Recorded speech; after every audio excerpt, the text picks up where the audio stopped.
video is proudly sponsored by DigimonCard.io for all your Digimon card, deck building, deck list, card pricing, and discussion needs.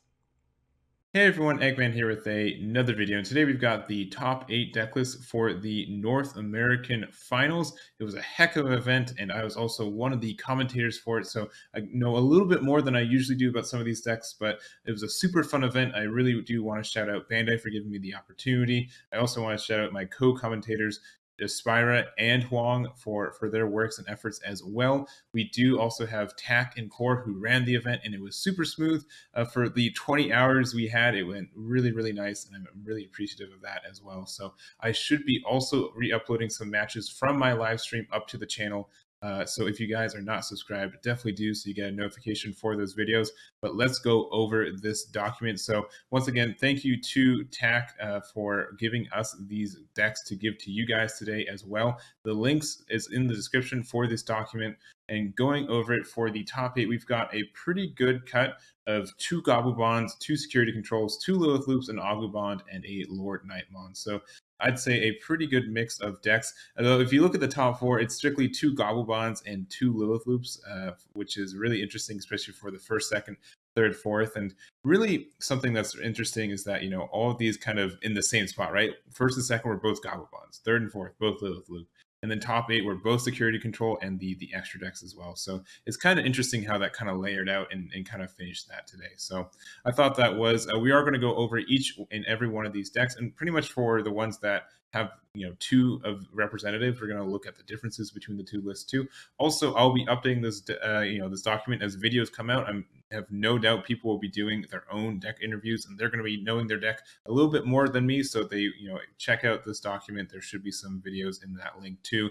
And if you guys do know some links as well, make sure to comment them below so I can add them to that. But enough talking. Let's go into the deck list. So first place, Chungman Chan's Gabubond. I think this was the contender for one of the, if not the best deck of the format. Just having a lot of pressure with, having your hybrids, having so many good tamers in blue where you get the memory, you get some extension. And once again, these hybrids on top of these tamers can win you games so many times. Not only that, but you have such good cards that are good in security, not only for your offense, but defense. Ice Wall, of course, a big contender that's going to be limited to 1 right after this event. Hammer Sparks in security. The 1 of Forbidden Trident, which I've seen a couple times make a difference in this tournament, and just really good. Looking at the eggs too, there are 4 Upamons and the Kairu Roman. I'm mispronouncing that surely, but a really interesting tech. We do have like Sora Joe and Howling Memory Boost, giving you, those chances to remove those sources and help you out there. So really nice. We got our crowd favorite Octomon as well. And just, a big, I don't know, this is a really strong list. I think it looks very good for what you're doing. And I'm not surprised this is one of the best decks, if not the best deck of the format. Looking at the second place list, this is from Brent Sosa. I would say this is pretty similar. I think we got 2 Kikai's Breath instead of the 1 no Forbidden Trident, not running the Sword Joe, only running Upamons as well. Just want to make sure to see those Upamons every time. Something that I saw from a lot of players too was the Kukumon. This can attack your opponent's unsuspended Digimon with no sources, which also this is a 6K, which means it can pretty much hit anything 4 cost or less. And I think that makes a big difference for what you're doing. Able to kind of clean up some cards, rookies that your opponent wants to live and get some removal that blue doesn't normally have. I think this comes in clutch for that. But most people I saw were running strictly like this kind of variant where you have the Lobos and Kendo Garurumons, but also just the Octomons and Akubumons.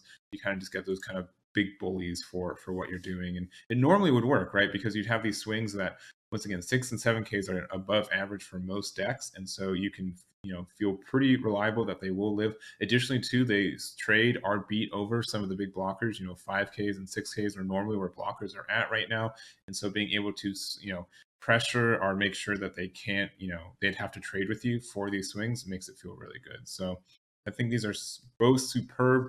Gabubond, obviously these decks are going to have to change in PT7, at least with Ice Walls going down to 1. And we did see a bunch of, Ice Wall, my Ice Wall action going on. And I'm happy I can commentate that once and then never again, hopefully. immediately. So these are our 2 Gabubond lists, and going on to the Lilith Loop. So Lilith Loop is definitely more of my jive, and it's probably what I would bring if I was playing in this tournament. And there's some definitely interesting choices, I'd say, in both these decks. So this is Ying Hoang's 3rd place list. And something that I didn't think to add to this in general is the emergency program shut halt. What a fantastic card. So many decks are running options now. I'd say a couple sets ago, options were kind of popular, but not really. But having the effect that your opponent can't use option cards until the end of their next turn is fantastic. Also, it has the same security effect and adds to hand, and you're already running your white tamer, so why would you not do this? I'm surprised they're able to do so well with only 3 tamers. That seems pretty low, but you're able to go off with what you have and kind of go from there.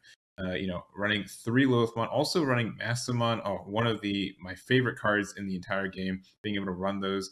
Normally in this slot I would put Titamons personally, but Mastamon makes a lot of sense too, being able to do that burn damage, and you get to play your dude from your drop area as well. So I do like that, and seems really strong. I think Underworld's Call is a one of, and I think most decks I saw run this. Being able to get that extra draw if you drip, discard it from your hand. Lilith can bring it back if you need to, and you can play it. 4 energy for rush is fantastic, especially since we see Bushy AguBonds for 5. Previously doing very, very well.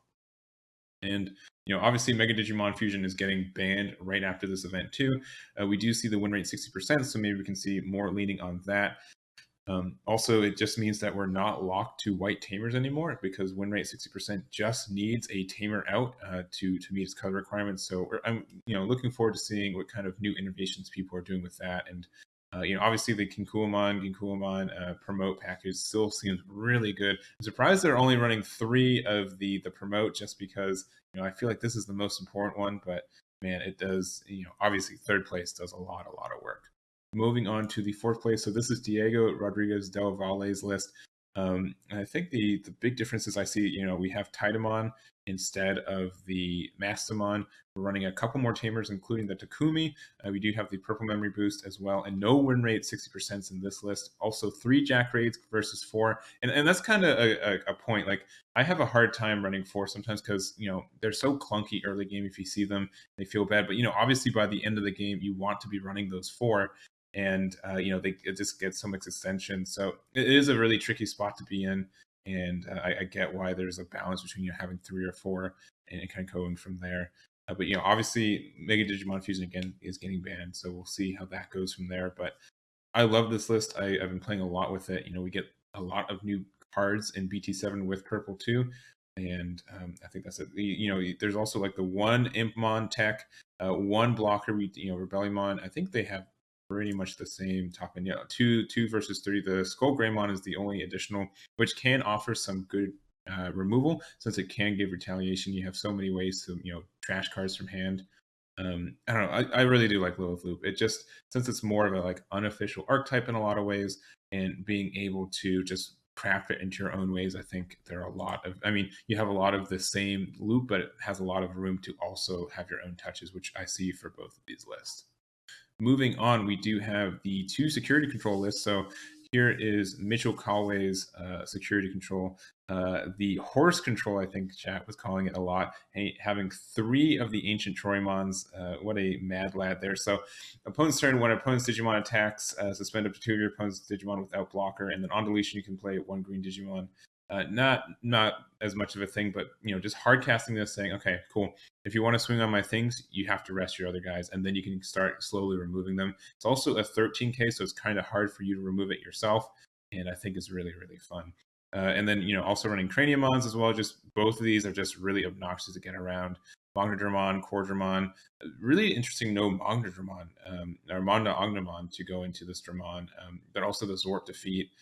Holy Wave and just the TK Tamers, because you are running a black base with the Chinkuamon, which is, it's a great security effect in itself, making sure your opponent de-digivolves, which can, a lot of decks get really hurt by doing this de-digivolve, right? Jessmon, which didn't get into top 8, Jessmon, if you de-digivolve them, they become way smaller. Like, a lot of these decks, including like Bond decks too, just depend on making your big boy, swinging it in, and having this de-digivolve mess up the attack sequence is very, very strong. The only thing that I am surprised about, and that doesn't mean it should happen, but if you're already running the Monodramon and Ancient Troymon, I'm surprised we're not seeing any Chaosmon Valor Arm, just because it can go on either one of these, and I feel like that could offer some more removal. But that is the only thing, and I think that is more of me just being like, oh, we got yellow, we got green. Why not the yellow green level 7? And I don't. It's probably going to be too clunky for it, but that does spark the why not question. So in the very least, makes me want to test this version, see how we are. Though of course we do have to only have one reinforcing memory boost to kind of go from there. And so far, every deck we've looked at, I think 7 out of the 8 decks are having running cards that are now hit by this next ban list, which is pretty crazy to see. We do also have Jorge's security control list, and I would say this is more of a standard list in just the sense that you do have your Geogreymons, your Quadramons, you have your tactical retreats, you have your holy waves. Going also the Sakuyamon is such an obnoxious card for what you're doing, especially since so many decks right now, especially Bond decks, rely on just pushing up your rookie and then doing the Digivolve on top of it, right? This will stop you in your tracks. You have to get rid of this. It's very clunky to get rid of too. You can either hardcast it or Digivolve it on top of a Magna Angemon. You also have Piedmon too, which is a card that kind of escaped my radar for the expansion set. On play, delete 4 of your opponent's unsuspended level 4 Digimon. Or sorry, level 4 or lower. And then also your turn, once per turn, when one of your opponent's Digimon is deleted, you get to draw 1. So this can pop a bunch of rookies all at once. You get some card advantage, and then also can go into Zwart defeat too. There's also the one of all delete. I did not see this getting played, but what a daring card. Tactical retreat with all these cards feels good, especially with the defeat or with the security Digimon. Once again, 4 reinforcing memory boost because that card's good. And just kind of yellow-black just feels like a really good combination for security control. A lot of great options for both of those, and really cool to see. So I think, nothing. Yeah, this is definitely, I'd say, the more like standardist version, but it is really cool to see the Piedmon and kind of go from there. 1 X antibody, of course, super cool there, and that does list. So once again, this is Jorge's list, and we got 2 more for you guys today. We do have Dan Vang's AguBond, and I think I'm gonna cheat real quick. All right, yeah, these last 2 lists. Okay. These last 2 lists are the only ones that are not running a card that is going to be hit for this next set, which is really interesting. So I don't have a lot particular to say to Dan Van's list, except for it is crazy. You have a lot of interesting ratios. Like running 3 Bond of Bravery in this list is absurd when it's like your top end, right? And maybe you see it too often or whatever, but the only reason I would run 3 is if like the 4th one's in the mail, it's coming in. So really interesting there. Running the Betamon and the Terriermon just because red doesn't have its own rookie that prevents memory gain. So that's interesting there. You're also running the Mechanorimon 2, Gravity, like a bunch of 1-ofs, 2-ofs, and whatnot, just to try to get the everything working for you. And it got to top 8. Dan's definitely a good pilot, and I would love to see and hear a lot of his. So hopefully he gets an interview somewhere. Dan, if you want to interview with me, let me know if you're watching this. But yeah, hopefully you have your channels for it. And I want to see exactly why we ran some of these at 1, 2, 3, or 4. Some of these are some crazy ratios. And to end the day, we do have Brian Dew's LordKnightmon. Is back from BT5 or 2 sets later, but that is okay. And we were talking about how good Octomon, but have you guys seen 8mon? That's an 8K. So that is a 1 more for a level 4. It is insane amount of pressure this guy can put on itself. But yeah, it's more of just kind of a toolbox. Yellow just does a lot of good things for what we're doing, and a lot of techie cards too, right? Like I will still say, yellow probably has some of the best rookies on par. Like Bushyakumon's still fantastic. Starmon's fantastic. Pulsemon, fantastic. Like they have enough rookies. You still have to be like, okay, which ones can I have and not? Like Salmon isn't even in this list, right? So I think it's just that the high end is kind of sometimes a little particular what we're doing, but we've got a Massamon, we've got a Securiamon, we've got the LordKnightmon, and even the Dynasmon too, going up to a Valor Arm as well. So really teched out. It's also running 2 of the Analog Youth, which can help you get to the pieces that you're needing, including having a white card out for your own emergency program halt. So I think that's a nice tech card for what you're doing. Yellow usually gets a good amount of cycle. You also have 1 memory boost, which I think yellow takes some advantage of this. You know, not having to do blinding ray to get some memory back and keep it your turn, I think is, you know, good. But especially for a list that doesn't take advantage of, you know, the 3 or less security as much, as much as other kind of decks would do. But that is going to be it for today. I am literally exhausted. This is still Sunday night, Monday morning from this, so I'm going to go to bed right after this. But I hope you guys enjoy. I hope you guys got something from this. Once again, this document is in the description. Also, there will be links to Espira's and Hoang's YouTube channel, so please check them out as well. Do appreciate that, and that'll be it for me. So thank you guys so much.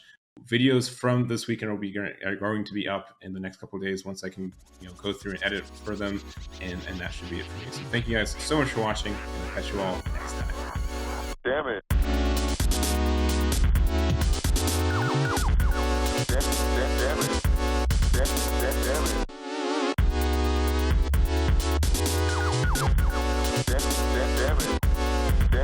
Damn it.